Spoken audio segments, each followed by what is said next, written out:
Bonjour et bienvenue dans cette nouvelle vidéo. Je suis très contente de vous retrouver cette semaine encore pour parler d'un nouvel aspect de la vie au Canada.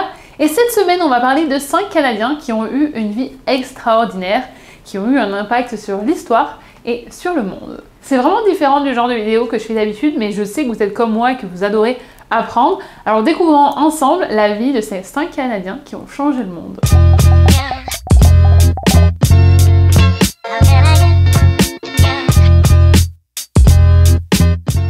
On va commencer par Terry Fox. Vous allez forcément entendre son nom pendant vos premiers mois au Canada. Terry Fox, c'est un héros national. Il est né en Colombie-Britannique en 1958 et il est devenu un symbole de courage et de persévérance. En décembre 1976, il a eu un accident de voiture et il s'est blessé le genou. Il avait très mal, mais il ne voulait pas consulter parce qu'il voulait finir sa saison de basket à l'école. Il a attendu jusqu'en mars 1977, quelques mois après l'accident, pour consulter un médecin pour soigner cette horrible douleur qu'il avait au genou. Malheureusement, à 19 ans, on lui annonce qu'il a une forme de cancer qui se déclare dans les genoux. Et en plus du traitement de chimiothérapie, les médecins lui annoncent qu'ils vont devoir lui amputer une jambe. D'après les témoignages que j'ai pu lire, Terry était un jeune homme qui était très positif malgré ce qu'il traversait et qui avait une joie de vivre qui impressionnait les gens qui l'ont connu. En 1980, malgré son amputation de la jambe, il a entrepris un défi extraordinaire. Il a décidé de traverser le Canada d'est en ouest et l'objectif de sa course était de récolter des fonds pour la recherche sur le cancer. Ce défi, il l'a appelé le marathon de l'espoir et il va parcourir plus de 5300 km en 143 jours. Si vous faites le calcul rapidement, ça fait qu'il courait en moyenne un marathon par jour avec une jambe artificielle. Son objectif, c'était de récolter des fonds pour aider la recherche contre le cancer et de partager son histoire pour sensibiliser les gens. Je lisais sur le site internet de la fondation qu'il courait par tous les temps, qu'il pleuve, qu'il neige, qu'il vente, et il a fait plus de 400 stops sur son chemin dans différentes villes, villages, écoles, pour rencontrer les gens qui soutenaient son défi. Il court toute la journée, en commençant vers 4h30 du matin jusqu'à 19h le soir. Il a réussi à motiver tout le pays à croire en lui, il a réuni tout le pays derrière lui. Malheureusement, son cancer s'est propagé et l'a forcé à arrêter sa course au nord de l'Ontario. L'année suivante, à seulement 22 ans, Terry Fox décédera des suites de son cancer. Malgré que sa vie elle a été très courte, on parle toujours de lui aujourd'hui et son héritage continue. Sa vision, ses ambitions, sa positivité, elle continue à travers toutes les personnes qui soutiennent la fondation Terry Fox. D'ailleurs, chaque année, il y a des millions de personnes qui participent à la course Terry Fox à travers le monde. C'est vraiment quelque chose de très important ici au Canada, donc vous allez forcément en entendre parler si ce n'est pas déjà le cas. Et chaque année, ces courses, elles recueillent des centaines de millions de dollars pour la recherche contre le cancer. Je voulais vous donner quelques chiffres parce que j'ai trouvé que c'était impressionnant. Depuis 1980, la fondation elle a récolté plus de 900 millions de dollars. Si jamais vous êtes comme moi à Toronto, Terry Fox il est passé par Toronto pendant sa course. Il s'est arrêté à Nathan Phillips Square où il a été très bien accueilli apparemment. Et si jamais vous passez par le parc Canoe Landing, qui est City Place, vous pouvez voir qu'il y a plusieurs panneaux qui racontent son histoire aussi. Si je dis pas de bêtises de mémoire, il me semble qu'il y a même genre un short ou quelque chose qui est à lui qui est encadré. Donc vous pouvez en apprendre plus si vous vous baladez dans ce coin-là. Je vous mettrai aussi le lien de la fondation en barre de description si vous souhaitez rejoindre une des courses par exemple. Près de chez vous, il y en a à travers tout le Canada, à travers tout le monde. Et si jamais vous voulez faire du bénévolat ou si vous voulez faire un don. La seconde personne dont je voulais parler aujourd'hui, c'est Viola Desmond. C'est une entrepreneure et militante canadienne qui est devenue un symbole de la lutte contre la ségrégation raciale au Canada.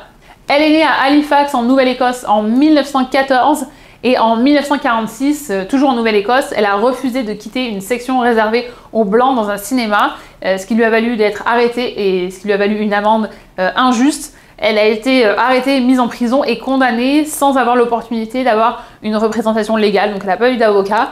Et son acte de résistance est souvent comparé à celui de Rosa Parks aux États-Unis. Il a contribué à sensibiliser le public aux inégalités raciales au Canada. Suite à ça, la communauté noire de Nouvelle-Écosse, elle se regroupe derrière elle pour la soutenir et faire valoir ses droits. Malheureusement, elle ne sera pas pardonnée de son vivant. Il va falloir attendre 2010 avant qu'elle soit officiellement pardonnée. Peut-être que vous ne savez pas, mais il y a une grande communauté noire en Nouvelle-Écosse. Je l'ai appris l'année dernière quand j'étais en séjour là-bas. Je dis l'année dernière, mais c'était 2023. J'ai des articles sur mon blog si jamais vous voulez aller en vacances là-bas. Il y a d'ailleurs le Black Loyalist Heritage Center qui est à Shelburne, mais qui était fermé pendant le moment où nous on est passé, parce que c'était un jour férié. Et le musée raconte l'histoire de la plus grande communauté libre africaine hors d'Afrique à la fin du XVIIIe siècle en Nouvelle-Écosse. Si jamais vous y passez, allez-y et dites-moi ce que vous en avez pensé, parce que moi j'aurais vraiment aimé le visiter, mais bon, je ne pouvais pas le faire ouvrir un jour férié, enfin, je n'ai pas ce pouvoir-là. Il y a plusieurs raisons historiques au fait qu'il y ait une très grande communauté noire en Nouvelle-Écosse, et je voulais vous en partager une. Je vous invite à faire plus de recherches si ça vous intéresse. Et la raison que je voulais partager avec vous, c'est que pendant la Révolution américaine à la fin du XVIIIe siècle, la couronne britannique promet la liberté aux esclaves afro-américains qui rejoignent l'armée britannique. Suite à la défaite britannique, il y a des milliers d'Afro-Américains esclaves ou affranchis qui ont fui vers les colonies britanniques, dont la Nouvelle-Écosse, en échange de leur loyauté à la couronne britannique. Ces loyalistes noirs, et ils ont fondé des communautés comme Beerstown, je suis pas sûre que je le dise correctement, qui fut à l'époque l'une des plus grandes colonies noires libres en Amérique du Nord. Honnêtement, j'avais aucune idée de tout ça avant que j'aille en Nouvelle-Écosse et que on visite et qu'on apprenne et que je fasse des recherches. Il me semble, si je dis pas de bêtises, et je me rappelle juste maintenant, j'avais oublié de le mettre dans mes notes, que j'avais trouvé qu'il y avait une série qui retraçait justement cette histoire-là et qui avait été filmée là-bas. Si jamais je le retrouve, je vous mettrai un petit mot sur l'écran, trouvé, et je vous mettrai le nom dans la barre, enfin je vous mettrai le nom en fait ici, voilà, ici, dans la barre de description. J'espère en tout cas que tout ça vous donne un petit peu plus de contexte et que vous avez appris quelque chose et que ça va vous encourager à faire plus de recherches. Le combat de Viola Desmond, il a joué un rôle clé dans l'abolition des lois ségrégationnistes en Nouvelle-Écosse et il a inspiré les droits civiques au Canada. En reconnaissance de son courage, elle est devenue en 2018 la première femme noire à figurer seule sur un billet de banque canadien, le billet de 10 $. Je ne sais pas si vous en avez déjà entendu parler. Moi j'étais au Canada quand ça a été annoncé qu'elle serait sur les billets 10 $ et je me rappelle exactement de tout enfin, c'était vraiment un très très gros sujet, une très très grosse reconnaissance. Donc je suis contente de pouvoir partager ça avec vous aujourd'hui. Et pour terminer, son histoire elle illustre l'importance de se lever contre l'injustice et elle continue d'inspirer les générations actuelles. On passe à notre troisième personne et on va parler de Frederick Banting. Vous ne connaissez probablement pas son nom, mais vous connaissez tous ce qu'il a inventé, l'insuline. Il est né en 1891 en Ontario et à l'origine, il voulait devenir pasteur. Il a échoué sa première année et il décide de prendre une direction complètement différente, mais alors vraiment complètement différente. Il s'inscrit à la fac de médecine. Je vous avais dit que c'était complètement différent. Il a déclaré plus tard dans sa carrière que sa formation elle a été très insuffisante parce qu'en fait sa promo elle a été diplômée avec une année d'avance en 1916 au lieu de 1917 à cause de la demande urgente de médecins pendant la Première Guerre mondiale. Une fois son diplôme en poche, il va être envoyé dans un hôpital militaire en Angleterre puis en France où il sera blessé à Cambrai. Après la guerre, il devient médecin généraliste et professeur à l'université de London, Ontario. Oui, si jamais vous n'êtes pas au Canada ou en Ontario, il y a aussi un Londres, en Ontario. Il était là-bas, c'est là qu'il a travaillé comme médecin généraliste et professeur à l'université. Et en octobre 2020, il commence à imaginer ce que deviendra par la suite l'insuline. Je vous la fais un peu courte, mais je vous encourage vraiment à faire plus de recherches parce que c'est hyper intéressant. Il est parti en fait à Toronto parce qu'il voulait avoir plus de chances de son côté, plus de ressources pour travailler. Et c'est pour ça qu'il s'est rattaché à l'université de Toronto. Son idée concerne la recherche pour isoler, et alors là, ce que je vous explique, ça vient pas de moi, hein, c'est ce que j'ai vraiment fait des recherches parce que je n'ai aucune idée de comment ça fonctionne, mais c'est pour isoler la sécrétion interne du pancréas qui pourrait s'avérer être la cure contre le diabète. D'après les recherches qu'elle a faites, cette substance, elle était recherchée par d'autres scientifiques depuis longtemps, mais les recherches elles sont compliquées et longues et stressantes parce que s'il atteint son objectif, il pourrait changer la vie de millions de personnes. Et finalement, entre vous et moi, même si ça a été difficile, je suis assez impressionnée par la rapidité à laquelle il a réussi avec ses partenaires, parce qu'il ne travaillait pas tout seul dessus, à découvrir l'insuline, parce qu'il a commencé en octobre 2020. Pourquoi j'arrête pas de dire 2020 même quand je prenais mes notes? Tous les trucs en 1800 et 1900, j'arrêtais pas de basculer à 2000. Mon cerveau, il est vraiment dans les années 2000. Non, il a commencé ses recherches en 1920, et donc octobre... On reprend. Il a commencé ses recherches en octobre 1920 et la percée, elle a été annoncée à Washington le 3 mai 1922. Donc c'est 18 mois après le début de ses recherches. Alors j'imagine qu'il y avait déjà une base de recherche qui avait été faite par d'autres scientifiques, mais je trouve quand même que c'est impressionnant en 18 mois de pouvoir faire, de pouvoir faire ça. Alors l'insuline, ce ne sera pas la cure contre le diabète dont il a rêvé, mais c'est tout de même une avancée qui a sauvé des millions de personnes depuis et qui en sauve encore tous les jours. Banting, il a reçu le prix Nobel de médecine en 1923 et à l'époque c'était le plus jeune lauréat dans cette catégorie et il a refusé de breveter l'insuline pour permettre à tout le monde d'en profiter à moindre coût. Entre-temps, le capitalisme est passé par là et a pris le dessus et je suis pas certaine qu'il serait ravi de voir les prix que certains pays pratiquent. Son héritage se perpétue aujourd'hui à travers la recherche médicale et la lutte contre le diabète et il reste une figure emblématique de la médecine canadienne.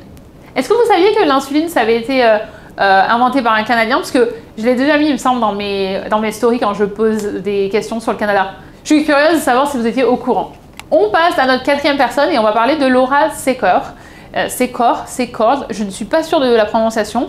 J'ai découvert son nom en fait quand j'ai préparé mon test de citoyenneté il y a 3 ans. Mon test de citoyenneté canadienne. Elle fait partie des personnes qui sont incluses dans le livre où il y a tous les moments historiques, tous les moments importants et tous les personnages importants de l'histoire canadienne que vous devez réviser pour passer le test de citoyenneté. Laura Secord, c'est une héroïne de la guerre de 1812. Cette guerre, elle oppose principalement les États-Unis et le Royaume-Uni.